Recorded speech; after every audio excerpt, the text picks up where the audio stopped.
our favorite anime streaming service, Crunchyroll, got into a little bit of a pickle recently. Favorite? Okay. One of my favorite is still ADV Films, but you know. I'm a manga entertainment guy. Ooh, so. I'm a U.S. manga core man myself.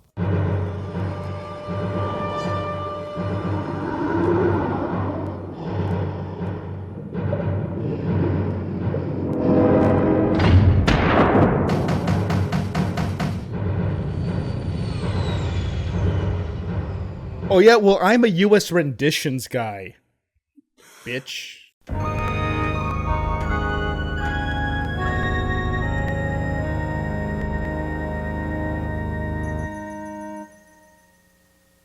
Anyway, senpai. Yes. Crunchyroll just got into a little bit of trouble because they got busted for a stupid reason. Using they are Crunchyroll, so. Do you remember original Crunchyroll by any chance? I don't know how far back your experience is with Crunchyroll. I just kind of remember hearing the name from a long time back, but I never really. They were just like a distributor that did like DVDs, correct? Or were they straight up like streaming? Oh, they were only streaming. Crunchyroll in the early days was basically YouTube, but it was only for anime. Was so they you could a subscription service or was no, it free? It was free. Oh. Like you could upload whatever you wanted. So everyone was uploading fan subs. Oh. Even like mostly it was VHS at that point, but people digital VCD download stuff was starting to show up. Yeah. So Crunchyroll was a bootleg platform for not an insignificant amount of time. And there was at some point something happened where someone is asking me about it, and this was during my sanctimonious early like 20s and whatever. I was like, when you were looking for System Shock 2. When I was looking for System Shock 2, nobody understands that because that hasn't aired yet. It's like the prequel. It's like next week tune in for the prequel to this episode. I was like, I wasn't going to publish. I think it was the Evangelion director's cut clips that I fan subbed with Bo Chanbird. They asked somebody asked me to publish it there. I don't think it was anyone from that place, but it was somebody, someone emailed me and was like, you should push this there. And I said, that's a bootleg site. I'm not going to upload there. My old Evangelion music video showed up there at one point. I know because I have screenshots of the comments because they made me feel good. And for the longest time, it was just like this bootleg site that people were uploading, fan subs to.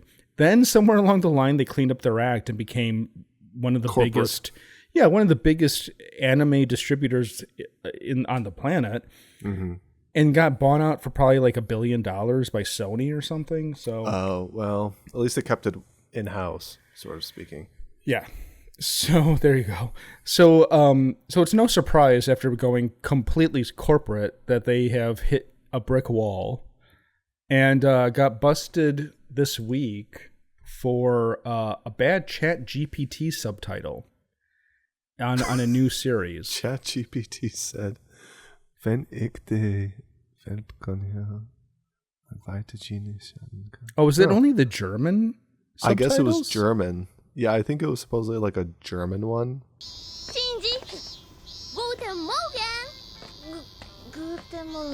What was it like? They kept the copy paste of like the straight up translation from ChatGPT onto like one of the scenes or something like that. Yeah, well, right there. Oh god, that's what it looks like. Because I heard about it in another video site, but yeah, I was like, oh, I wonder what it looks like. I'm like, oh. Can I? Wow. Okay. Based on this frame, I don't know if this is going to work. Oh, it does. Can I say this eye is so wonky that I'm almost more distracted by that than by the AI subtitle? This looks more AI than this does. That's a bigger crime than the crime on the bottom. This eye is an affront to anime. One or the other. Pumping it out now. Either it's this one or this one. One of the two is worse. I would say it's the one on the right, because it's weird because it's almost like it's trying to make it seem like the shadow cast by the back of the hand is creating this like right angle. Yeah. Yeah, the whole face looks tilted actually now that you mention that. It's all kind of funky. I just want to say though, this topic leads into a bigger topic that we've kind of discussed before, which is that online articles now are garbage. Oh, they're all done by ChatGPT. Speaking of which. So look at this part. The streamer previously said it had no plans to use AI in the production of its anime programming. Keep this subtitle in mind. Speaking of subtitles. That's a big gap too. Like, why is there such a big space between... Well, this is all... First and... Well, it's the Verge also. They don't know how to build a PC. Also, this is all scaled up. We're at 133%. So, anyway. Subtitles for one of Crunchyroll's newest anime series makes it pretty clear the company is going all in on ChatGPT. This week, as viewers logged in Crunchyroll to check out Studio Gokumi's Necronomicon and the Cosmic Horror Show. Just call it Necronomicon. Many were surprised to see that the series' subtitles were filled with typos, grammatical errors, and explicit references to ChatGPT. The subtitles seemed very much like text that had been generated with AI and slapped onto Necronomicon without first being reviewed and edited for accuracy. Like this article. Okay. Crunchyroll has been open about its desire to use AI as it focused on becoming more of a lifestyle brand, but this situation is decidedly at odds with President Raul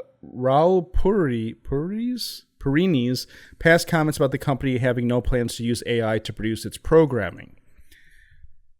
Speaking to Forbes in April, Perini was saying Crunchyroll was not considering AI in the creative process out of a desire to maintain the authenticity of its series and films. Perini also stressed that Crunchyroll would not use AI in any way that would impact voice actors. So they're not using it to generate art. They're not using it to replace voice actors. Right. But Perini said the company was actively looking into ways it could use AI to improve discoverability, recommendations, and personalization. I have to go to another article for the actual truth of this. Crunchyroll did not respond to our questions about how Necronomicon and the Cosmic Horror Show subtitles are produced. Okay, so this article is saying that they said it would use AI for discoverability and meta and all that kind of shit. Right. Mm-hmm. The Verge, 2024, February 26th. Same company asking a question to...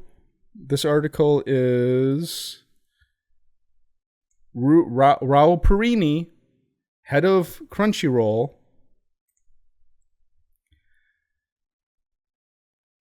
AI is definitely something we think about a lot. AI is definitely something that we think about a lot of different workflows within the organization.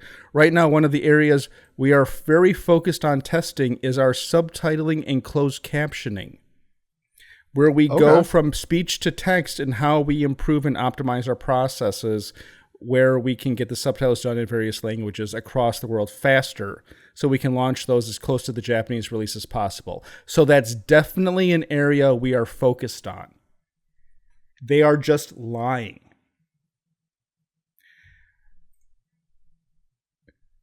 This whole Crunchyroll thing... or Verge? Verge.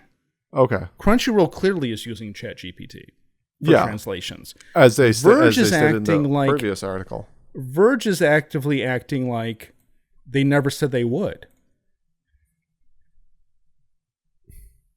Decidedly at odds with Crunchyroll president past comments about the company not using plans for AI to boost its programming.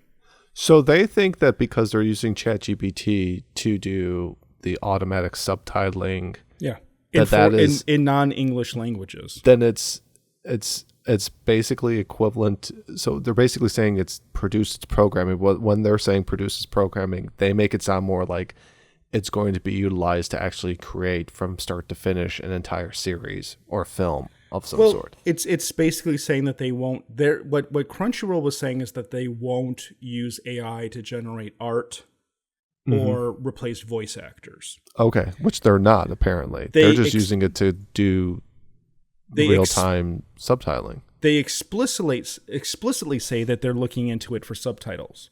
Right. The question asked by The Verge is, there are new technologies like simuldub. There's simulcasting just to get it to the same time. There's potentially AI in the mix. Are you thinking about using those kinds of technologies? Look, I'm not making any kind of moral case about AI. What I am saying is that The Verge is being disingenuous. Again. It's really fucking embarrassing for these media companies that want to be taken seriously and will like beat the drum over ethics and then be entirely unethical themselves. Like this entire stance they're taking that Crunchyroll had no plans to use AI in the production of its programming in their very publication said they were. In an interview their publication produced and conducted. But that was last year, so it doesn't count. I'm just saying. Was it written? That's such. It's making. Was the previous article written by the same person? No, but I don't care. It's the same publication. They don't I mean, the editor doesn't. A little bit of consistency would be nice. But the thing is that they're referencing interviews with that guy that they themselves did. That The Verge did. Yeah. So, which I'm guessing then there's probably a very good chance that they did not go back to reread any, any of the previous. Well, I'll tell you. Yeah, what this is that it's somebody in a rush to take a sanctimonious position about how AI am bad, and without any kind of nuance to the topic. If you want to take the stance that it's funny to me though that they're kind of like they set the dude up in the other interview being like, "Are you interested in using these things, these tools that are now available to you, like AI, perhaps?" Because we would like to do an article on that if you do. Right. So at first it was like, AI is bad for art generation and replacing voice actors, but maybe not so bad for replacing translators if you can get it simultaneously released. Now they're saying like, no, everything about this fiasco speaks to the important role that translators and localizations play in producing quality art. Okay, this is also bullshit. Quality art to translate? Translators do not produce art. And most translators, including the ones that I know, would agree with that statement.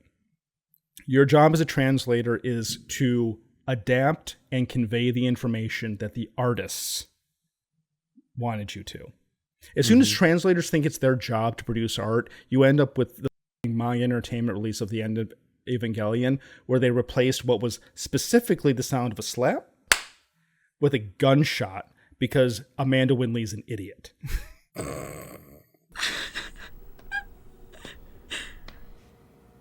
Hi. You're a little late, aren't you? Hi. You're a little late, aren't you? Oh my god! They killed Kaji! You bastards! Won't you listen to me? Kaji is dead! I've been waiting to do that for a year, dude. Well, the original on the original Japanese soundtrack, that sound was a much less pronounced shot. It sounded like someone got slapped. And we weren't happy with that, so we put in a great gunshot, or Sean, our sound engineer. Sound god. Put in a great shot there. Yo, 遅かったじゃないか。いい加減なこと言わないでよ、バカ新人のくせに。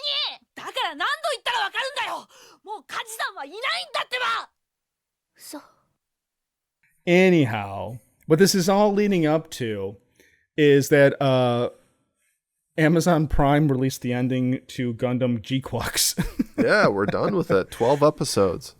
And Amazon did not use AI, as far as we know, to generate the caption, the English subtitles for Gundam Gquuuuuux.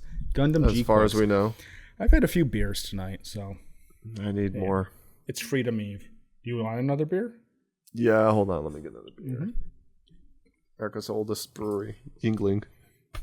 Culture Doom, brought to you by Yingling Brewing. The Youngling Brewery. Hit him again. Crunchyroll isn't blameless, but this reporting is simply not accurate. In this case, the subtitles were provided to Crunchyroll by the Japanese licensor, CY Games JP. Crunchyroll's issue is in going ahead with the stream despite the low quality in the product, not producing AI subs themselves. Wow.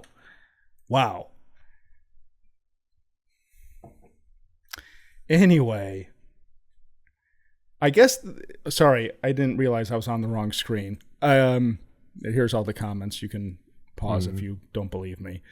No, I believe you. No, I'm talking to the audience, not you. Oh, okay. Sorry. You have to believe me. If you didn't believe me, then this relationship doesn't work. Oh. Especially when I tell you that we're not making any money off of this show. We're not. We're actually actively losing. Now we know money what my on this wife show. feels like being married to me. But no. So okay. So I thought that this was going to be about Gundam Gquuuuuux, but it just turned into how the Verge sucks. It was like, is this going to be about Crunchyroll messing up, or Gundam Gquuuuuux, or how the Verge is a terrible, terrible website? Well, okay, that's another thing. It's like how much foot traffic do some of these websites still get? Because I've gone on their Facebook pages and their Twitter accounts and whatever, and I'm looking at how many followers they have, and then how many actual like views and responses of any type of interaction, and it's paltry. It's pathetic. I'm always amused by when I find when some author on some publication like this has a really bad take, and then I look up their X or Twitter account, and I have more followers than they do, and I'm just like, what the why do you have a column? Yeah. It's just sort of like this why do they still keep you on the books? It's like LARPing relevance. And I know that's rich coming from a YouTube channel that has 110 subscribers or whatever. 110 loyal subscribers. 110 loyal subscribers. Where we discuss scaffolding, the latest trend in video games.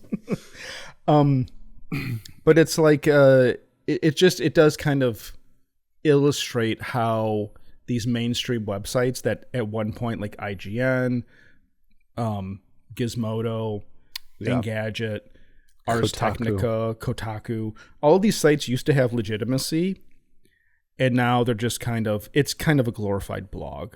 Mm-hmm. So there is an angle of like punching down, making fun of these sites now, because it's like, okay, The Verge is a famous name, the writer is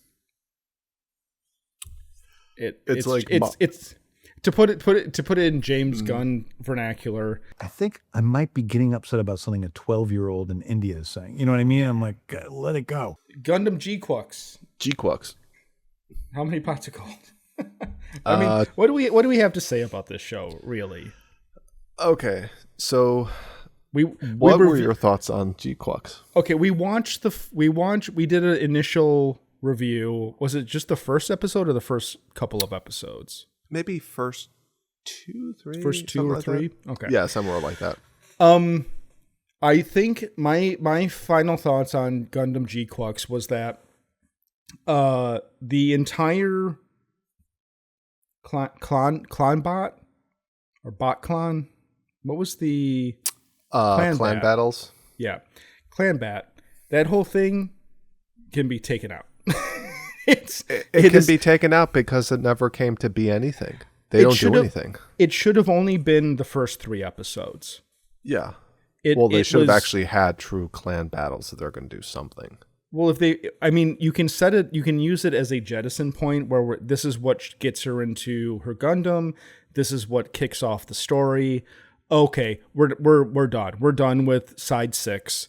We're moving into Space and Xeon stuff. Yeah, exactly. I think they spent 6 episodes of a 12-episode show on the clan bat stuff. Yeah. And it was completely inconsequential. Yeah. I was thinking that we're going to learn more about, like the backgrounds and the personalities of the people that are part of that particular clan, or they call it Pomeranians or whatever the heck they were, that she was joined up with.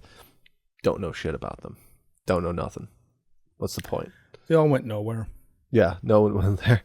Kind of the general theme for this entire series, to be honest. Unfortunately. Yeah, it's no FLCL. No, I was hoping for did a better job in half the episodes. That's true. And there's only been 6. There's only been of FLCL. Yes, it's a 6-episode OVA. It took me a minute. Yeah, I didn't even know what you could possibly be referring to because obviously there's only 6 episodes of FLCL. Perfection.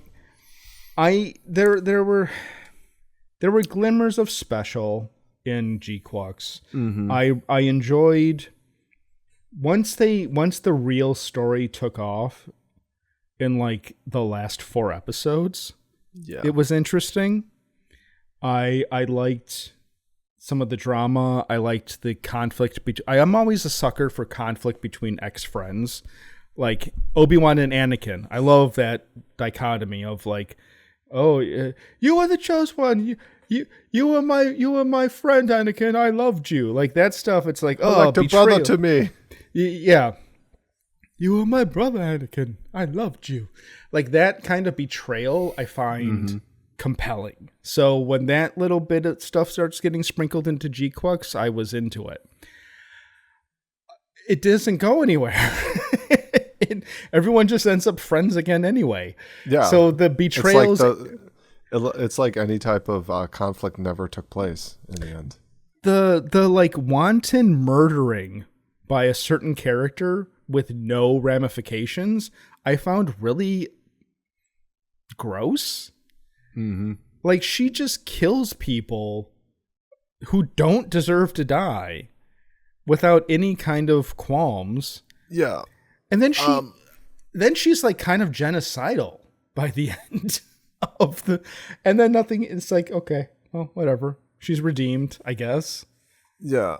Are you talking about Cassilia? No, she's the bad guy. Right. So are I'm you talking about? Yeah. Whatever her name is. I was trying to not do spoilers. But. Sorry, this whole series can be spoiled. I mean, it's like I already went on my anime list and people were raving reviews about this thing, and I'm like, you people think raving reviews? Yeah, they're like, oh, this is the best Gundam series. I'm like, people think anything brand new is you can't listen to otaku's opinions. I can still comment on it though. Well, yeah, they're idiots. Yes, well that's true. There was a lot of animation I thought that was fun. Mm-hmm. I liked a certain character who I thought was gone for the entire show, showing back up and having stuff just because. Whatever, we're just, it's all spoilers. Char coming back was cool. Char having his time to shine was cool. Char saving Miyu? Miyu? Who's the... It's a bad sign that I don't remember the names of the characters. Well, because they're not that Machu. Machu, not Miyu. Yeah. Saving, like, helping Machu, like, that stuff was fun. I liked Machu. She stayed true to her character. Char stayed true to his character. I was very confused, and this is a topic that I know you want to talk about. What is the situation with Amuro Ray, who was the protagonist of the original show? Yeah. the White Gundam, Yeah. and what's his name? Shuji. Shuji. Of course. How could I Shuji. forget Shuji? I kind of feel like Shuji was this weird stand-in for an Amuro type character. Yeah, but so Because what's going on? I don't see. This is weird because this is basically This basically was an alternate timeline where Char was successful in capturing the original White Gundam and using it to win the war for Zeon.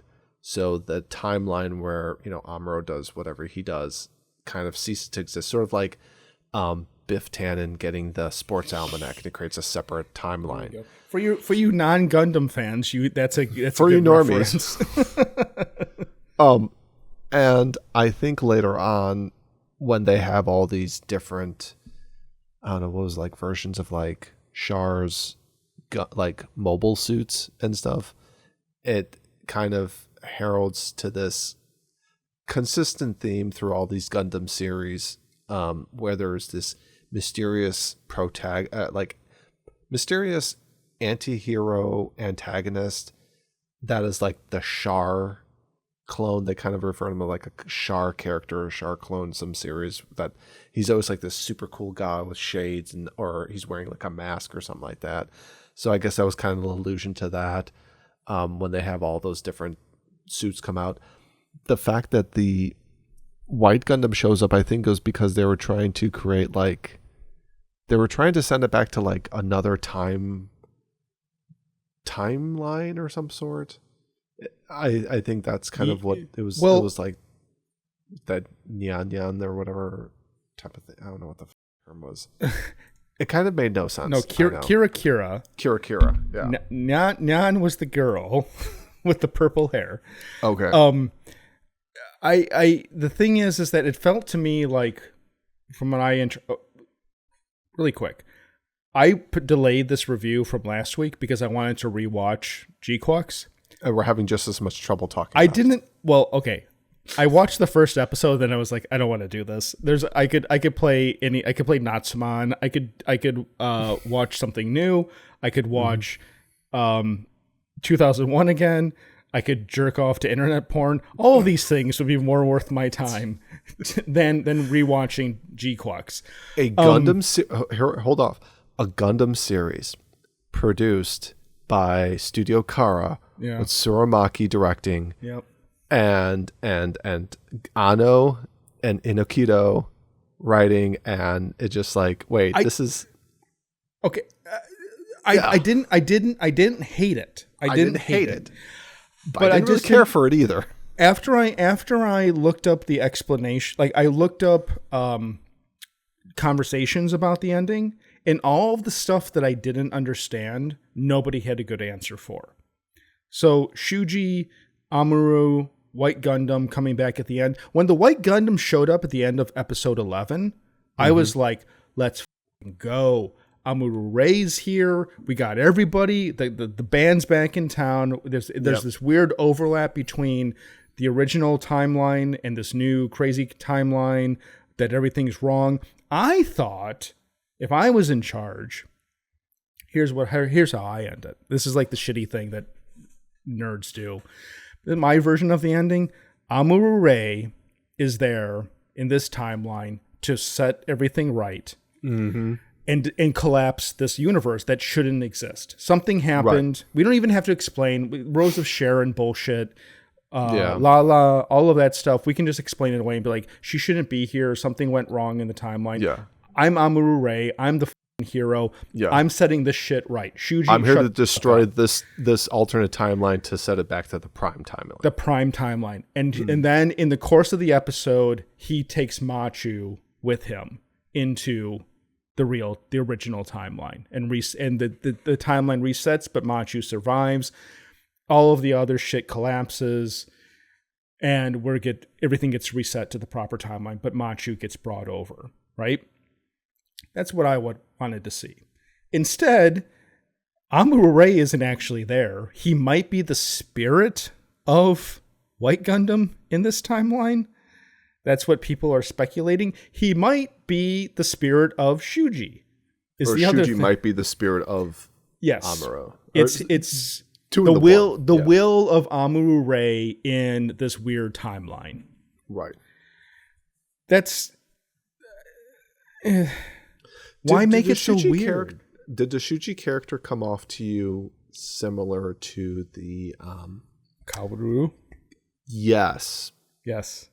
Yeah, okay, because I was starting to feel as I'm watching this, and unfortunately with 12 episodes and this whole Battle Clan thing never really went far, I kind of feel that they were rushed. It feels like there was supposed to be more to this, maybe 18, maybe 22 episodes that never were actually kind of, never ended up panning out for whatever the reason might be. That there was a lot of similarities also to, Ava. Yeah. Obviously with the color of like one of the Gundams being, the green and purple and stuff like that. Gundam Fred. Yeah, Gundam Fred. Yeah. And like Shuji being sort of Kaoru, sort of like that kind of character where he's like this mysterious guy that kind of is just there. And I mean, you probably know more that what he does in Ava than I do, quite honestly. But there was definitely a lot of Kara old guy next type of stuff to this. That image. Yeah. That looks similar to what's her face? Mama Chan. No, I'm thinking Kaoru. Misato? No. A certain head tilt? Yeah, that head tilt. Yeah. It's plagiarizing oneself as the highest form. Well, it's funny because I thought that because the other screenwriter with Anno was the guy who did Utena, right? Yes. And I thought that Anno had said that Kaoru was a kind of a nod to Utena. I feel like this is all just a bunch of people doing fan fiction together. I think they're all just borrowing from their old previous works and just slapping a Gundam coat of paint over it. Yeah. Yeah. It is kind of funny because, well, like, what would you expect a Studio Kara's take on a Gundam series to end up being? You got a bunch of, like, teenage protagonists, which is a running theme throughout Gundam, series and stuff like that.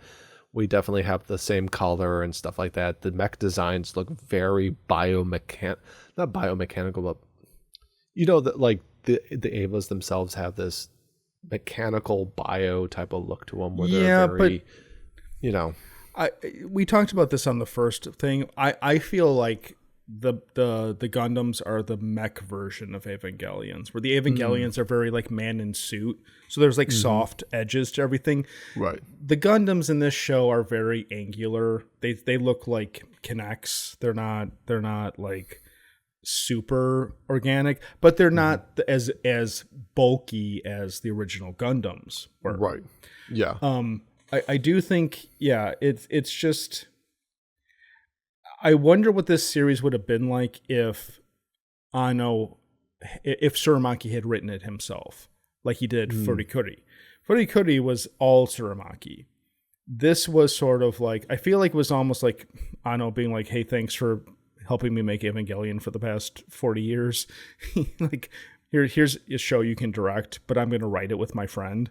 So it was like he was still beholden to Anno's style of, the Rose of Sharon is igniting. What will we do? Where it's like, the Lance of Longinus is igniting. What will we do? It had very Anno style of information drops and very vague comments referencing terms that nobody knows what they mean. これがお約束の代物です。予備として保管されていたロストナンバー。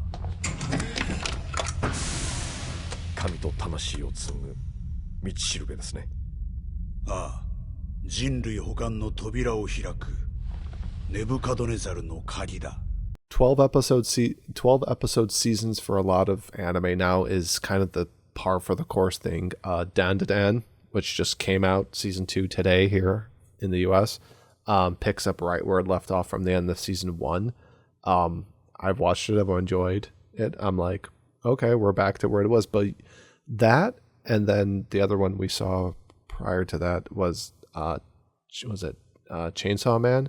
they were both like 12 episode seasons. So, you know, this kind of was like, okay, this is like, if you're going to just do a one-time stuff, because that's how Gundam primarily is. I mean, there's been a few shows that have had a second season. If you're just going to do a single season, just pull it out a little bit more to like I said, 18, maybe 22, give a little bit more background, and you can do something, because here you're constricted to 12. You can't really develop anything, and before you know it, it's over before it even started, and it's going to be forgotten. I don't think this is going to be that fondly looked back upon in the years to come. I mean, I think it had the potential to be something special. I think it fell a little bit short. I think it's watchable, but the only thing that really hinders the general broad watchability to me is that you do kind of have to have a good fundamental understanding of the original Gundam. Yeah. Otherwise, you don't otherwise things happen and you're like, I don't know. What does that mean? Who's Lala? Yeah, who's Lala? Who's the Char guy? Who's this, who's Char? Yeah. What difference does it make? Who are the Zabi family? Yeah. Yeah, because it's like, if you just come into it off the street and you never watched the original series, you're just, like, they don't really try to introduce these characters or anything. It's just like, hey, here's Char. Here's Cassilia. Here's Shalabul. Here's the white Gundam and stuff, Lala and stuff. Which Lala has her own little thing in the original series and stuff that Char's all into. Oh, and then at the very end, they end up having it where what is it? At the end of the series, they end up like mentioning like Char's sister, who ends up ascending we're kind of doing spoilers, whatever. She ends up ascending the throne of Zeon, and it's like that's it. That's like, oh, this Artesia girl and stuff like that. And it's like, well, who is she? It's like, yeah. Well, you should have watched the original series. That was over 40 years ago. Yeah. So, I felt like the show for me was the Simpsons Pookie meme, where it's like Char should be on screen all the time, and when Char's not on screen, everyone should be asking, "Where's Char?" Where's Char? Because the best parts of the show are whenever Char's around. Yeah.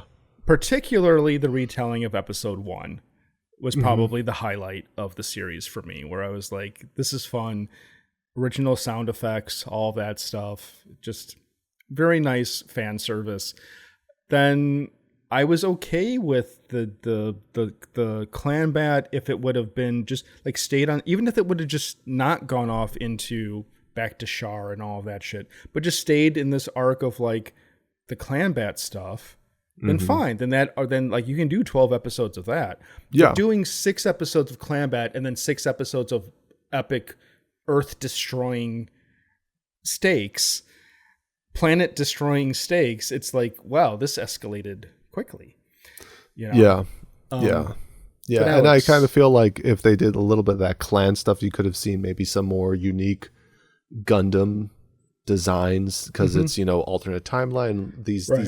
These combat Gundams are kind of probably cobbled together from other parts, and then you can sell more models through Bandai, just like they did with build like was it Gundam Builders, Build Gundams or whatever it was, which had some really cool designs and stuff. So that's all. Alex. Yeah. How many pots of gold would you give Gundam Gquuuuuux? I'm going to go and give it a 2.5 pots of gold. It like I said, I think the biggest hindrance to this series was the inability for it to kind of really develop characters, really get a story going up until the very end. And it's the other thing was that the whole clan battle Pomeranian group that the main character Machu, whatever her name was, ended up joining, kind of was a total pointless introduction to the series. Yeah, they don't even really come back at the end. Yeah, I mean, if you didn't watch like the first 5-6 episodes, like they're not even hindered. They're not even hinted at. Yeah, you could like watch episodes like 1 and 2 just to get the backstory, and then pick up. It's like, oh, Nan ran away, and now Machu joined with what's his name? Shalabul. Shalabol. I couldn't remember Shala. I'm going to give it. See, I'm conflicted between siding with style over substance on this one. I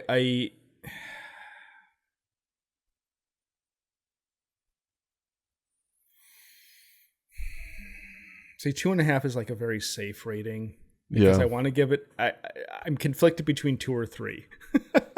Oh, okay. Is the thing because I'm like I feel like 3 is rating it too high. Yeah. And 2 is rating it too low. Yeah, because at the same time, like we were talking earlier, modern day BioWare, modern day Bungie is just the name. It's not the people. And I kind of feel like, unfortunately for this series, to me,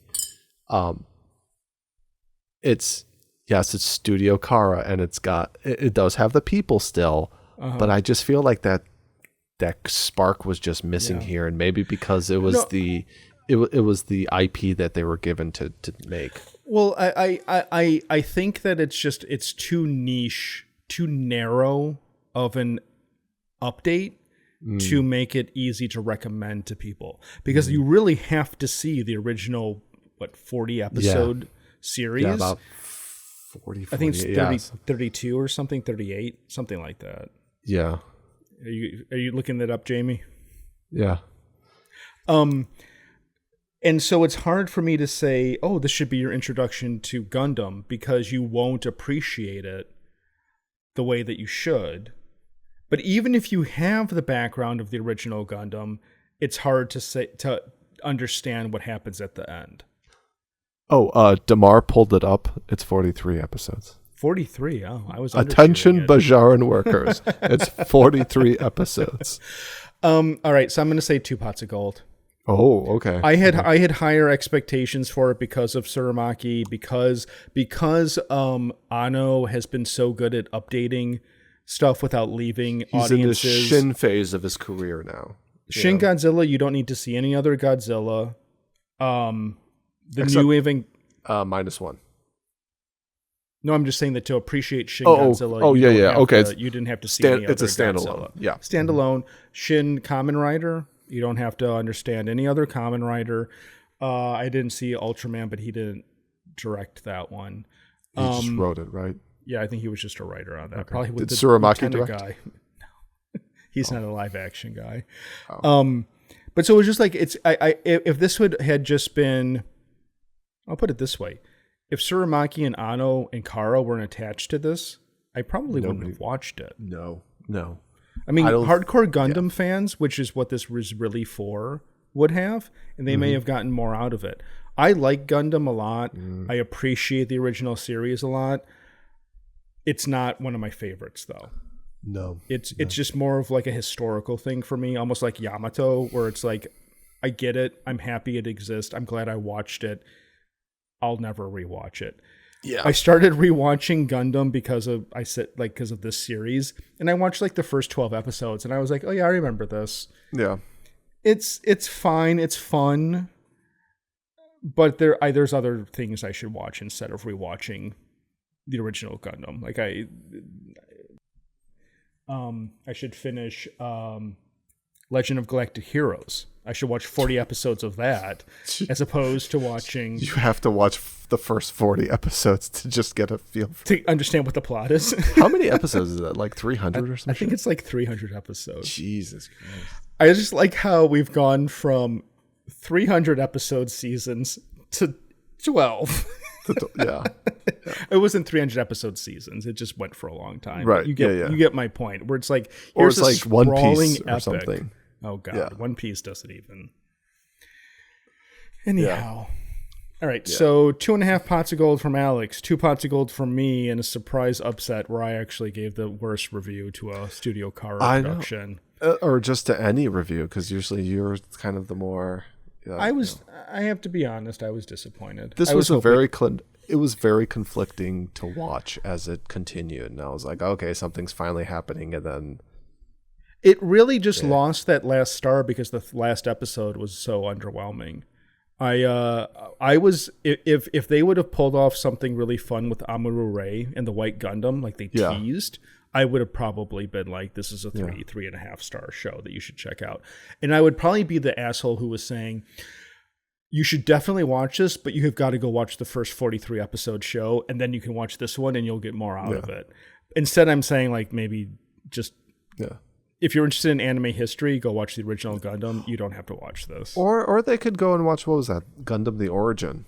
That kind of is like a prequel to the original Gundam series, but you can still get a general feel for it and not have to sit through 40 episodes and stuff. Right. Yeah. It was just, and unfortunately at the end, it just kind of, it's like everything that happened didn't really do anything much. It's like, it didn't change the timeline, didn't do anything really. And then they just end up on Earth sitting on a beach. Yeah. The end. Happily ever after. Pretty little bow. Here we go. I liked the little robot, though. He was a good sidekick. Like, in lieu of some animal character to have, you had this little robot guy. Yeah. So you can't put in a penguin. It's too obvious. Put in a robot. Yeah.